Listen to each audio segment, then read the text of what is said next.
Everyone, and welcome to Beyond Focus TV. Of course, my name is Angie Daniel, and I am the hostess for the show. Tonight's show is about how we're going to grow within the community. We're going to use 2013 to make each organization within a community shine. How are we going to start that tonight? We have with us Mr. Edwin Marcellus. He is the Vice President of the National Association of Haitian Professionals. We're going to say just NAHP to make it short. When we come back, we're going to introduce him to you so he can tell you what he's doing within the community and how we can get the Haitian professionals to follow through. We're going to take a short break.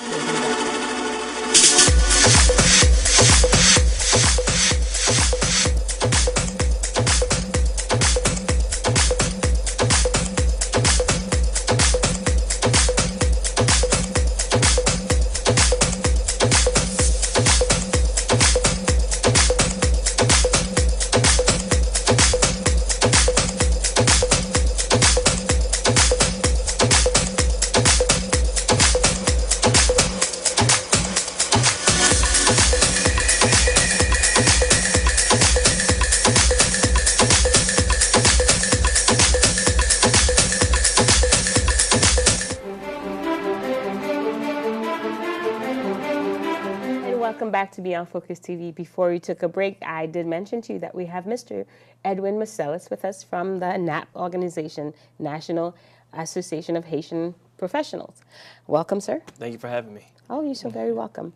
Part of what we do here is to get the community to know different organizations that are in the community that are working for them or with them, so we can grow as a group.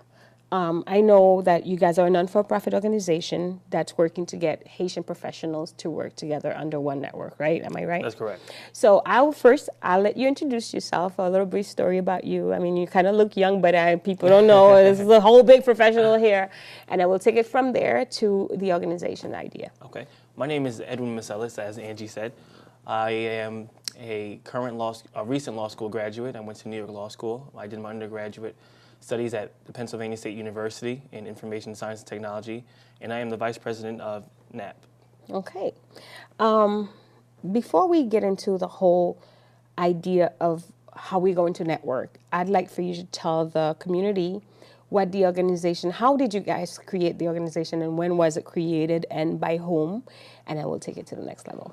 Well, the organization was first conceived about 2 years ago at Essex Community College. It was my executive members who first developed the organization. They all had a vision to create a network, a platform for Haitian Americans to get exposure to the business profession and all professions.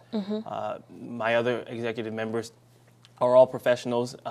We have some who are students, and we believe in leading by example, because doing what you know until you know better is not exactly the best formula for success. Yes. So we need to learn from each other and build pipelines as we go throughout our careers and ultimately our studies, so that we can become leaders in our own right. Okay.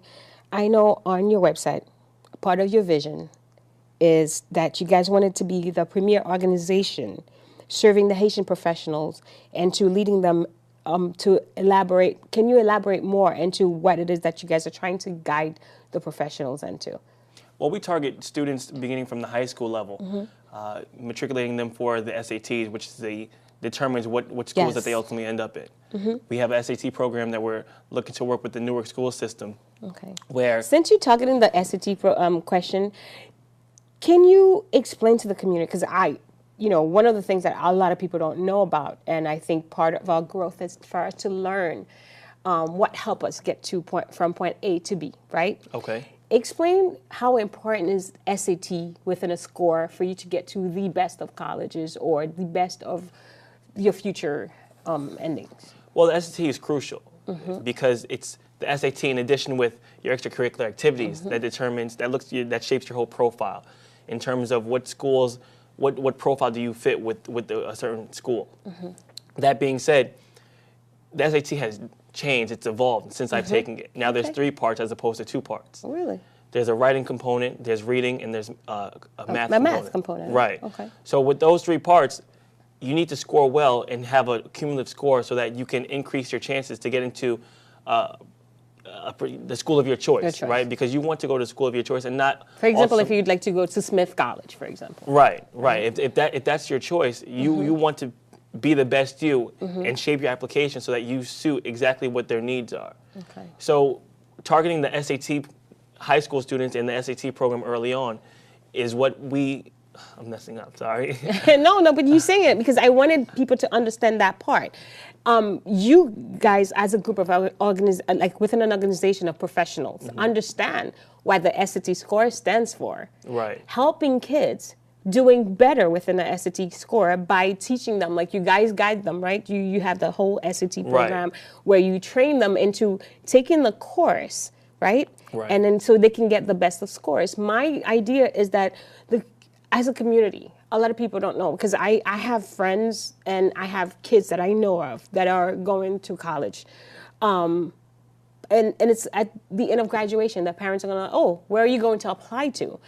To me, it's not, I use the word funny, but not really as a haha funny, but it's like, I don't want to use the word ignorant because it's like what you don't know. Once you don't know, like you needed to target your kid's college application from the 9th grade and on. You know, you have to guide them into making better choices in terms of schooling when it comes to, right now we are a very competitive world. We are living in a community where everything is competition, right? Right.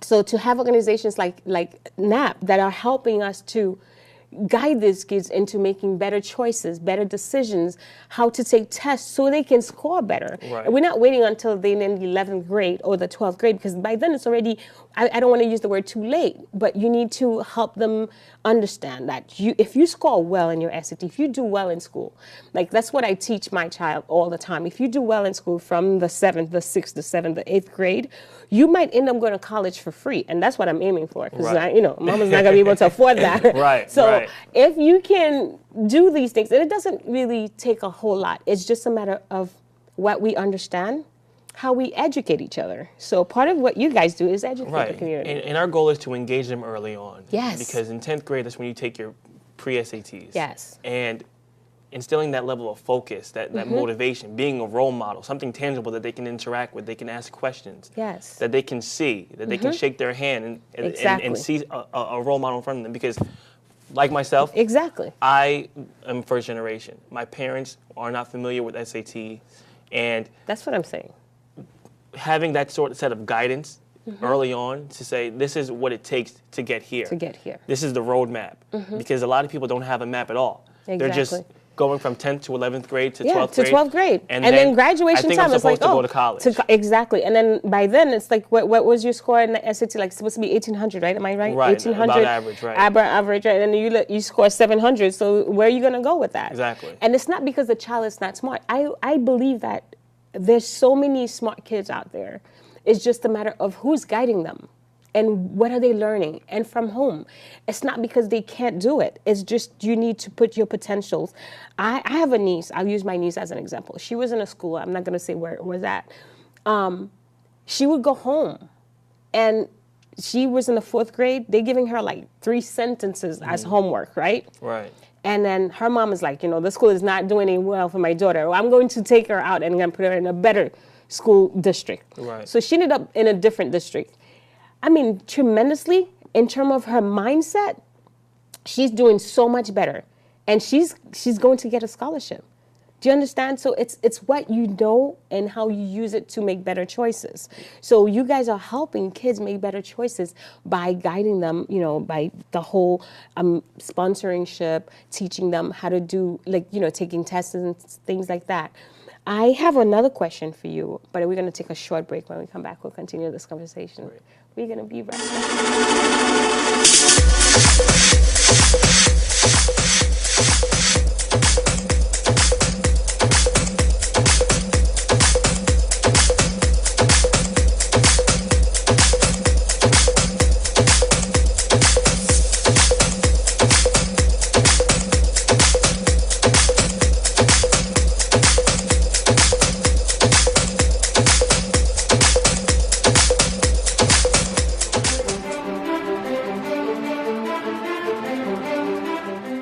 welcome back to Beyond Focus TV. If you're just turning on, we are here with Mr. Edwin Marcellus. He is the Vice President of NAHP, National Association of Haitian Professionals. What we are trying to do today is to get people to understand that within each community, each group of people, there could be a network of an organization that can help us or guide us, whichever way you want to use it, in terms of doing better. Today is a National Haitian Association of Professionals. I wanted for people to understand that, each community have their own group of that. I know there are different groups of professional Haitians within the community. How are you guys networking with them? Or is it a network situation? It's definitely a network. And because we have Haitian in our name, and that's how we brand ourselves, doesn't mean that we exclude other organizations. Our goal is to work collaboratively with organizations, because too many organizations are working independently. Yes. And we're looking to lift everybody up. The reason why we identified Haitians is so that Haitians who are joining our group don't feel that they're can't relate. So we're looking to be in touch with our community, in turn to help them and work with other communities, and thereby increasing diversity in the workforce. And that aligns with our mission statement and our vision, because we want to empower Haitians within the diaspora, within the workforce, within the business community, within all industries actually, so that they can be professionals in their own right. Okay, and you know what? I have to say, I'll use the word proud when I read your mission statement and what you guys are doing within the community.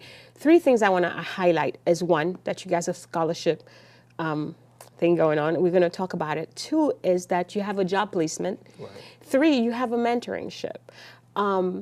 It is by right that each community have their own organizations. And sometimes, we kind of feel bad that I personally, I've been doing this show for a little bit of time, where we interview probably some of the strongest organizations within our community, the Haitian community in itself.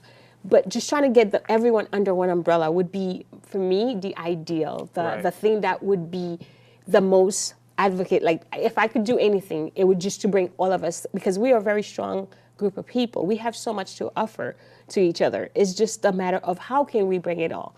So with that being said, explain to me your scholarship idea, how it works.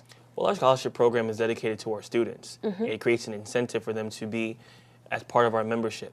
We offer a variety of scholarships, all sponsored by our donors and by grants. Okay. And one's for our SAT program. We have others for when we hold conferences, conventions, and seminars for different people who attend, and create incentives for them to attend. And the scholarships encourage them and make it easier for them to attend an institution of their choice, whether it's to pay for books, whether it's to pay for room, whether it's to pay for board. See, my mind is going into ching-ching moments, so I wonder, because I know the community is probably asking the same thing that I'm asking. 1 is, what makes you eligible? 2, is it a yearly scholarship? So I'll let you answer those 2, and then I'll come back with it. Each scholarship is different, and we have a scholarship for every member. Okay. So every member? Every type of member, you're eligible. So the criteria is broad. Some are specific based on the person who's funding the scholarship. But for the most part, our scholarships have a market, or they have a goal for every applicant, every member. The only requirement is that you become a member of NAHP by going onto our website, NAHPUSA.org, and filling out our simple online application. Okay. Is there a deadline for it? There isn't a deadline right now, because we're fairly new with offering our scholarships. Our first program is going to be in April of 2013. So we're looking to get a large number of applicants between now and April. Okay. Oh, what are you having in April? We're having a leadership seminar. Okay. Our leadership seminar is to instill leadership principles among professionals, and also bring in students so that they can see and be exposed to these leaders and actually be in the same room and interact, and also teach the core skills such as networking and leading by example. So it's a great event, and I encourage everybody to attend. Okay. The second part of my question, I'm still thinking, job related is everything that I have to do with money. I'm there. So you guys have a job site, right? That's correct. Part of it. On our website, employers post jobs, and it creates an outlet rather than going to a specific organization or specific corporation's website. and only applying for their sites and not knowing whether or not they're looking for people who fit that demographic. This is a smaller subset, so our members are, how do I say, favored, okay, if you will. all right. And they get to access our website and post jobs and apply for jobs. It's merely by uploading their resume. Okay, so like I just want to get this really straight. If, for example, if I become a member of NAP, right, tomorrow, and then I upload my resume, and then there's a job posting that I've noticed that I really like, is there like a man and a in between person between the organizations, the job posting, and myself, or you understand? It goes straight to the recruiter. Okay, you guys have your own recruiter, or is it goes straight to a recruiter of the employer? The way it works is that the employer contacts us, or we reach out to a potential employer. Okay. With an interest to post jobs on our website. So they already are taking a liking to our organization. That member, student or professional who's looking to transition careers or transition jobs, uploads their resume, and it goes directly to that specific employer's recruiter, and they'll determine and bring them in for an interview, whether or not they fit that particular requirement. Okay. And it goes to my last part of this question, is the mentoringship of, like, I love, when I was reading the mission statement, it just, to me, it fits every criteria. If I had an organization, if I would want to be a member of another organization, because like I said to you, like, you know, we met a whole group of other people by doing the show. You guys have a mentorship community. It's not just a matter of like having a high school or college grad, having a mentor like yourself, because I think it's really good to have someone where you can relate to, whether it's the same background, complexion, gender, whatever it is, to know that someone that is just like you, went through the same thing that you want to go through, or is doing the same thing that you're going through. But you guys have a professional mentorship, right? How does that work? We have a student and a professional mentorship, which pairs you with the industry that you're looking to go into, whether it be real estate, business, technology. You're paired with the mentor, and they provide the focus and the motivations and the career advice, really, to help you reach your goals and objectives. Okay. We're going to take a short break. We'll continue. I'm loving this. We're going to continue talking about things that you guys are doing in the community. We're going to take a short break.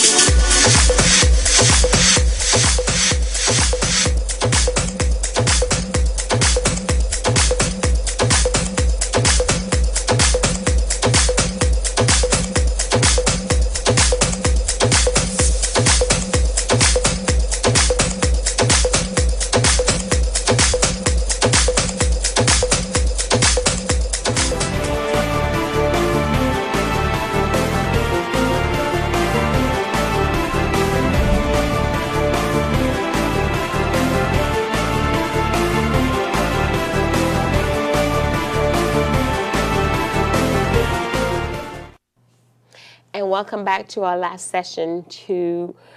We're having a great conversation with Mr. Edwin Marcellus from NAP. Part of what we were talking about is how NAP is making such a difference within the Haitian community overall. Since this is our last session, what would be the one thing you would want the community to know about NAP in general? What I would like to let them know is that as an individual who is looking to expand your career, looking to get the most out of your education, NAP provides that platform with the resources who have been through it. They are practicing professionals who can offer the career advice and that support, that guidance, that structure that you need so that you don't get ambushed in the world out there, because the market's changing every day. And a lot of us have been through and have had missteps, have had fortunes. And a combination of both of those allows you to navigate your career the best way possible. As I mentioned earlier, doing what you know until you know better is not necessarily the best route. And NAP is looking to revolutionize the way that students approach school and create that incentive so that parents are at ease as well, having transitioned from a foreign country into the United States. And also for those parents who were born here and did not necessarily have the same resources with the advent of technology and how it's influenced education. So within NAP, and what's so interesting to me is how you can have an organization that not only targets you mentally, challenges you in terms of how you network within your own community, how we can benefit from one another. It's extremely important to me to be part of a community where I feel like I can voice my opinion. Someone will hear me and understand what I'm going through and be able to take, for example, my situation or my life and say, you know what, I could say to you, like, I went to this school and I took this class and this is what I've learned from it and what you can benefit from such and such. Or this way I work, I can put in a resume for you. You understand?